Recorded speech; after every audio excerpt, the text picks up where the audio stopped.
जी नमस्कार, आप सबों का बहुत बहुत स्वागत है आपके अपने वैभव क्लासेस के इस YouTube परिवार पर। जैसा कि आप सबों को पता है कि हम लोग टेस्ट सीरीज़ के अंतर्गत हम लोग अलग अलग वर्गों के वस्तुनिष्ठ प्रश्न देख रहे हैं। तो आज के इस वीडियो के माध्यम से भी जो है हम लोग एक नया ऑब्जेक्टिव प्रश्न पत्र हम लोग देखेंगे।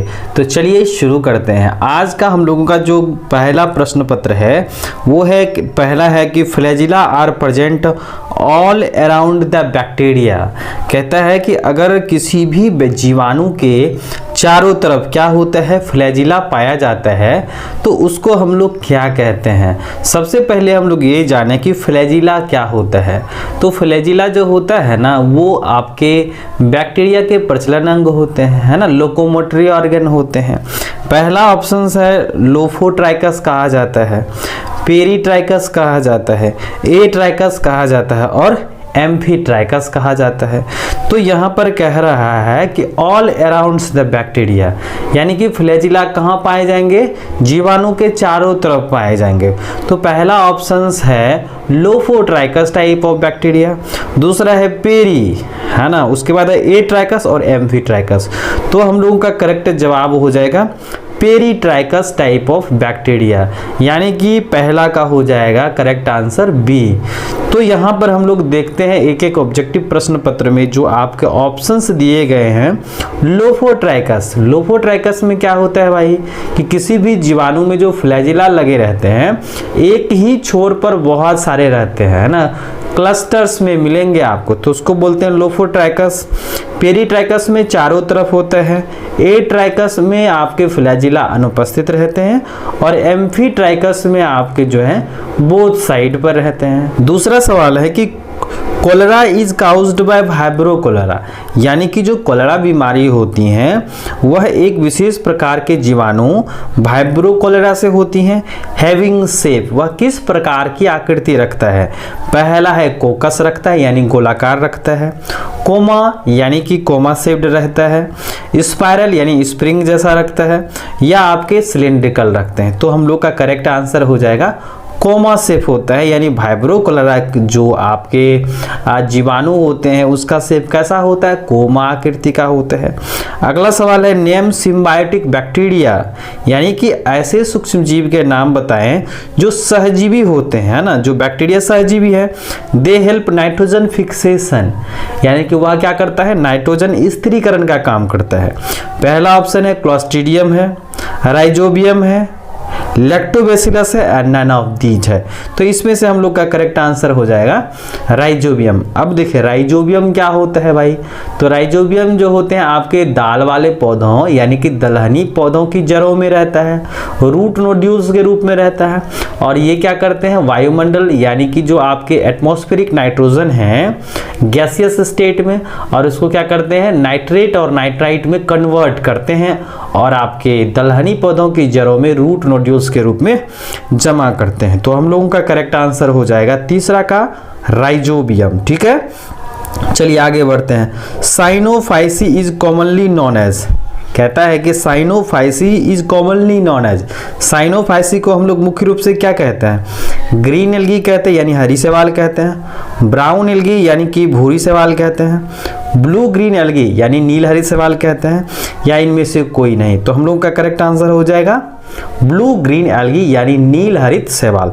तो यहाँ पर याद रखने आपको अलग अलग ऑब्जेक्टिव्स में जो है इस तरह से प्रश्न पूछे जाते हैं कि ब्लू ग्रीन एल्गी का एग्जाम्पल्स बताएं, यानी कि इसका एग्जाम्पल्स हम लोग क्या लिखेंगे, नॉस्टॉक, एनाबिना ऑसिलेटेरिया, ये सब के सब क्या है, ब्लू ग्रीन एल्गी है, यानी नील हरित शैवाल है, और ये क्या करते हैं, नाइट्रोजन फिक्सेशन का काम करते हैं। अब क्यों भाई, क्योंकि इसमें रहता है एक स्पेशल स्ट्रक्चर रहता है जिसको हम लोग क्या कहते हैं, हेटेरोसिस्ट कहते हैं, और ये आपको देखने को मिलते हैं धान के खेतों में मिलते हैं ना। अगला सवाल है कि in which of the following called universal type of chlorophyll, है ना, कहता है कि यूनिवर्सल टाइप ऑफ क्लोरोफिल इनमें से कौन सा है। पहला है क्लोरोफिल ए है, क्लोरोफिल बी है, क्लोरोफिल सी है, क्लोरोफिल डी है। तो इसमें से हम लोग का करेक्ट आंसर हो जाएगा क्लोरोफिल ए, है ना। अगला है reserve food materials of euglenoids, यानी यूग्लिनोइड जो है अपना भोजन जो जमा करता है वह किस रूप में करता है। पहला है फ्लोरिडियन स्टार्च के रूप में, पारामाइलॉन के रूप में, ग्लूकोज के रूप में या नन ऑफ दीज के रूप में। तो हम लोग का करेक्ट आंसर हो जाएगा पारामाइलॉन के रूप में करता है ये। पहला ऑप्शन जो है फ्लोरिडियन स्टार्च, ये है आपके लाल शैवाल के जो भोजन संचय करते हैं इस रूप में। पारामाइलॉन हो गया यूग्लिनोइड्स का, ग्लूकोज हो गया आपका नॉर्मली प्लांट्स का, एंड नन ऑफ दीज तो ये ऑप्शंस है ना। चलिए अगला है बैक्टीरियोफेज डिस्कवर्ड बाय। बैक्टीरियोफेज जो होता है ना, इसकी डिस्कवरी किसके द्वारा की गई थी? पहला ऑप्शन है रॉबर्ट हुक के द्वारा की गई थी, टिवॉट एंड हेरेले के द्वारा की गई थी, वाटसन के द्वारा की गई थी, और नन ऑफ दिस के, यानी कि इनमें से कोई नहीं। तो हम लोग का करेक्ट आंसर हो जाएगा टिवॉट एंड हेरेले, इनके द्वारा की गई थी, है ना। और जो ऑप्शंस हैं रॉबर्ट हुक, तो रॉबर्ट हुक ने जो है कोशिका के बारे में बताया था, और वाटसन और क्रिक नाम के वैज्ञानिक जो थे उन्होंने जो है डीएनए का स्ट्रक्चर के बारे में बताया था। तो हम लोगों का सातवां का करेक्ट आंसर हो जाएगा टिवॉट एंड हेरेले, इन्होंने क्या किया था? बैक्टीरियोफेज की डिस्कवरी की थी। उसके बाद how many steps are present in Gram stainings, यानी कि जो आपके क्रिश्चियन ग्राम हैं, जो वैज्ञानिक थे जिन्होंने जो है आपके 1884 ईस्वी में जो है उन्होंने क्या किया, एक मेथड्स बताया जिसमें हम लोग जीवाणु को, कोशिकाओं को रंग करके ना हम लोग उनका ग्रुपिंग कर सके। इसके आधार पर ना हम लोग उसको ग्राम पॉजिटिव और ग्राम निगेटिव हम लोग कहे थे, है ना। ये हम लोग ऑफलाइन बैचेज में देखे थे। तो यहाँ पर जो ग्राम स्टेनिंग प्रोसेस होता है, इसमें जो प्रोसेस होता है, कितने प्रोसेस में कितने स्टेप्स में बांटते हैं हम लोग? तो 2 स्टेप्स में इसको बांटते हैं। एक है स्मेयर मेथड और दूसरा क्या है आपका स्टेनिंग मेथड्स, है ना। स्मेयर मेथड्स में हम लोग क्या करते हैं, पहले स्लाइड लेते हैं, फिर हम लोग मटेरियल्स लेते हैं, कवर स्लिप लेते हैं, ड्रॉपर्स लेते हैं, और इसको अच्छी तरह से हम लोग क्या करके फिल्म बना करके हम लोग स्पिरिट लैंप पर इसको गर्म कर देते हैं, ताकि वह जो है ना स्टेनिंग मेथड्स में वह धूल ना जाए। फिर ये पहला प्रोसेस हो गया स्मेयर मेथड, और दूसरा होता है रंगने वाली विधि, है ना। स्टेनिंग मेथड्स होता है जिसमें हम लोग क्रिस्टल वायलेट, आयोडीन, अल्कोहल, सेफरिन से ट्रीट करते हैं। तो ग्राम स्टेनिंग में कितने प्रोसेस? 2 प्रोसेस, है ना। पहला स्मेयर बनाना, दूसरा क्या है रंगना, यानी स्टेनिंग मेथड्स। अगला है कि लाइकेंस इज, लाइकेंस जो है आपका वो वल्ली फंजाई है, वल्ली एल्गी है, एल्गी फंजाई दोनों है, एंड नन ऑफ दिस। तो हम लोग का करेक्ट आंसर हो जाएगा एल्गी एंड फंजाई, यानी कि लाइकेंस एक प्रकार का क्या होता है, कंपोजिट प्लांट होता है, मिक्स्ड प्लांट होता है। यानी कि लाइकेंस में आपके शैवाल, कवक दोनों सम्मिश्रित रूप से रहते हैं, है ना, सिम्बायोटिक रिलेशनशिप में रहते हैं, जिसमें आपके शैवाल जो है भोजन बनाते हैं, क्योंकि फोटोसिंथेसिस होता है, इसमें भोजन बनाने की क्षमता होती है, क्योंकि इसमें क्लोरोफिल होता है। कवक बेचारे के पास तो क्लोरोफिल होता ही नहीं है, हरित लवक होता नहीं है, इसीलिए वो क्या करते हैं, न्यूट्रिशन नहीं कर पाते हैं, अतः वह अपने से भोजन नहीं बना पाते। तो इसलिए वो क्या करते हैं, एक दूसरे से अदला बदली करते हैं। कवक जो है उनको रॉ मटेरियल्स देता है एल्गी को, और इसके बदले में जो है एल्गी आपके जो कवक हैं उनको क्या देता है, फूड मटेरियल्स देता है। तो इस तरह से कंपोजिट प्लांट्स बनाता है, जिसको हम लोग लाइकेंस कहते हैं, है ना। तो इस संबंध के लिए हम लोग होलोटिज्म का जो है एक वर्ड से इस्तेमाल करते हैं, ध्यान में रखिएगा। लाइकेंस में जो एल्गी और फंजाई हैं आपके, ये होलोटिज्म्स यानी सिम्बायोटिक रिलेशनशिप को क्या करते हैं, दर्शाते हैं। तो करेक्ट आंसर हो जाएगा हम लोग का 9वां का सी हो जाएगा। अगला सवाल है 10वां कि in which of the following colonial alga, इनमें से कौन से सवाल हैं जो कॉलोनियल होते हैं? पहला है क्लेमाइडोमोनास है, ओडोगोनियम है, वॉलवॉक्स है और हाइड्रोडैक्टॉन्स है। तो ये 4 ऑप्शन है जिसमें हम लोग का करेक्ट आंसर हो जाएगा वॉलवॉक्स। तो वॉलवॉक्स क्या होता है, क्लेमाइडोमोनास इंडिविजुअल्स होता है, और वो सब आपस में मिलजुल करके क्या करते हैं, वॉलवॉक्स बनाते हैं। यानी कि जो आपके क्लेमाइडोमोनास होते हैं ना, ये आपके इंडिविजुअल्स हैं, और ये विशेष प्रकार के कनेक्शन द्वारा, जिसको हम लोग साइटोप्लाज्मिक कनेक्शन या स्ट्रैंड कहते हैं, इनकी मदद से ये जुड़ करके ना एक बॉल नुमा संरचना बनाते हैं, जो माइक्रोस्कोपिक होता है, पिन हेड के समान होता है ना, जो आपका पिन होता है ना उसके समान होता है, और ये मिल करके बनाते हैं एक बॉल नुमा संरचना, जिसको हम लोग बोलते हैं वॉलवॉक्स बॉक्स कहते हैं। और याद रखिएगा ये ऑब्जेक्टिव में पूछे जा सकते हैं कि जो है अगर किसी भी ग्रुपों में इंडिविजुअल्स की संख्या अगर फिक्स रहती है ना, तो इसको हम लोग क्या बोलते हैं, सिनोबियल। क्या बोलते हैं, सिनोबियल। प्लुरल है, इसको सिंगुलर में क्या कहेंगे, सिनोबियम।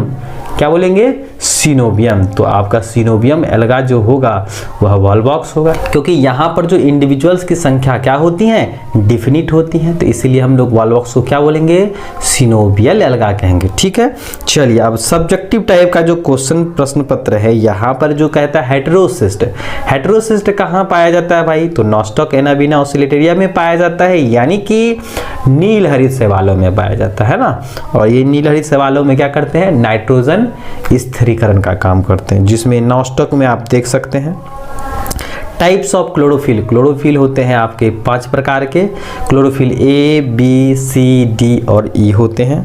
उसके बाद है फ्लैजिला के आधार पर कह रहा है जीवाणु का वर्गीकरण करना है, जिसमें आपका पहला है ए ट्राइकस है, मोनोट्राइकस है, आपका लोफो है, एम्फी है, पेरीट्राइकस है ना, इस तरह से है। जिसमें आप यहाँ पर देख सकते हैं कि जो आपके जो क्या होते हैं, जो जीवाणु कोशिकाएं होती हैं, इसमें आपका जो है जिसमें फ्लैजिला नहीं रहने वाला है, तो इसको हम लोग क्या बोलते हैं, ई ट्राइकस कहते हैं। इसमें नहीं मिलेगा आपको, है ना। अगर फ्लैजिला अनुपस्थित रहेगा तो उसको हम लोग क्या बोलते हैं, ए ट्राइकस कहते हैं। अगर आपका क्या रहेगा, फ्लैजिला रहेगा, एक इंड पर एक रहने वाला है, तो उसको हम लोग क्या कहते हैं, मोनोट्राइकस कहते हैं। और अगर क्या होगा, एक छोर पर यानी एक इंड पर 2 और मोर रहेगा, तो उसको हम लोग लोफोट्राइकस कहते हैं। और दोनों इंड पर रहेगा तो उसको हम लोग एम्फीट्राइकस कहते हैं। और अराउंड्स रहेगा तो उसको हम लोग पेरीट्राइकस कहते हैं। अगर नहीं रहेगा तो क्या बोलेंगे, ए ट्राइकस कहेंगे। तो इस तरह से जो है आप वर्गीकरण कर सकते हैं on the basis of orientation of flagella, है ना, सजावट के आधार पर। उसके बाद है स्ट्रक्चर ऑफ बैक्टीरियोफेज, है ना। बैक्टीरियोफेज यानी कि एक ऐसे वायरस जो बैक्टीरिया को किल करते हैं, है ना, बैक्टीरिया को किल करने वाला। तो इस तरह से आप संरचना देख सकते हैं बैक्टीरियाज का। उसके बाद जो है इसमें हेड होते हैं, नेक होता है, हेलिकल शीथ होता है, और हेक्सागोनल बेस प्लेट पर आपके टेल फाइबर्स लगे होते हैं। उसके बाद structure and life cycle of the Oedogonium. तो यहाँ पर इस तरह से जो आपका प्लांट्स बॉडी है ओडोगोनियम का, और इसका classification, habit and habitat, structures है। उसके बाद जो है आपका जो सिंगल सेल का स्ट्रक्चर है वो देखना है, और साथ साथ रिप्रोडक्शन इसमें कितने प्रकार से होता है। और ऑब्जेक्टिव के लिए याद रखिएगा इसमें कैप सेल पाया जाता है, इस तरह से। ठीक है, तो चलिए आज के लिए इतना ही। हम लोग मिलते हैं एक नए वीडियो में एक नए टॉपिक